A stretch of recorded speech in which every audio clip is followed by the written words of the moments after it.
It was a cold, foggy night when Daniel arrived at Blackwood Manor, his car tires crunching over the gravel road.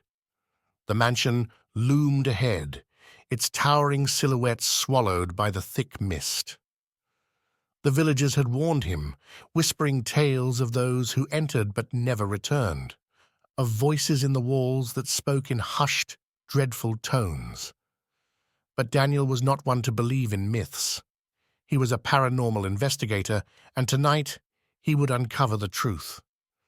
The rusted iron gates groaned as he pushed them open, the sound slicing through the eerie silence. A shiver crawled down his spine, but he ignored it and stepped inside.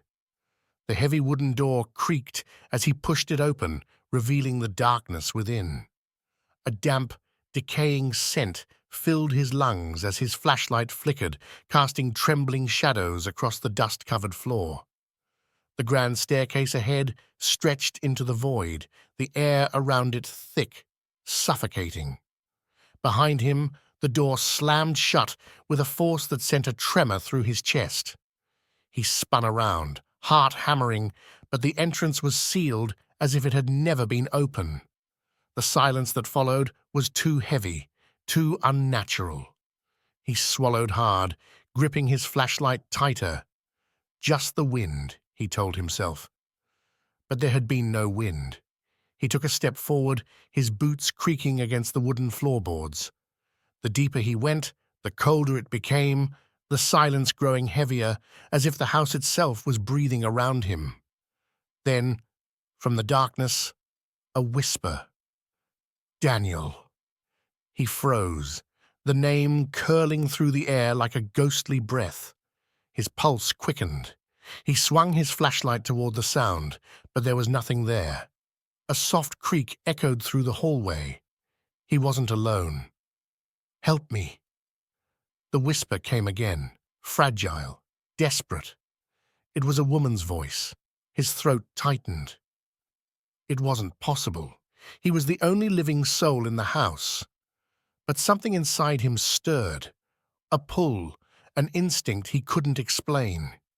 His feet carried him forward, deeper into the shadows, toward the voice.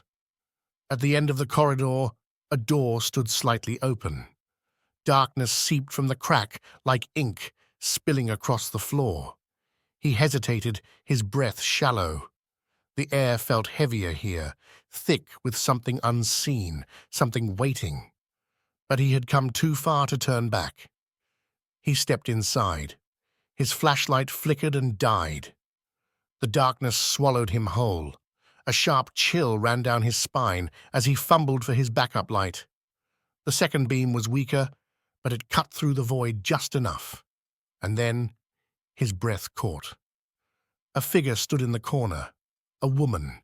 Her skin was pale, almost translucent, her eyes hollow, black tears streaking her cheeks.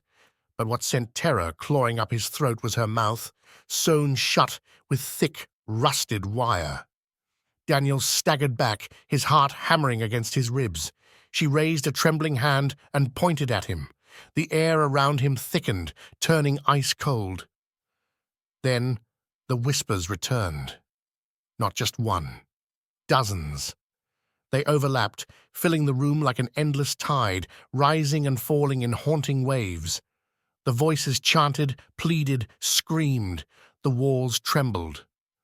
The floor beneath him felt unsteady, as though the house itself was shifting, twisting. Then she moved. Her feet didn't lift, didn't step. She dragged herself forward, her body lurching unnaturally. Daniel stumbled backward, his fingers desperately clawing at the door. It wouldn't budge. The voices grew louder. The air around him vibrated with unseen energy. The shadows on the walls twisted, writhing like living things. His breath came in short, ragged gasps. He had to get out. Then, silence. The woman was inches from him now.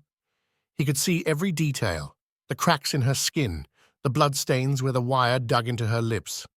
Then, her mouth began to move. The wire stretched, tearing her flesh apart. A sickening wet rip filled the room. "You should not have come." The lights went out. The last sound the house ever heard was Daniel's scream, and then silence returned. The house stood as it always had, dark and waiting. The whispers would call again, luring another soul into the abyss. The manor always fed. It always would.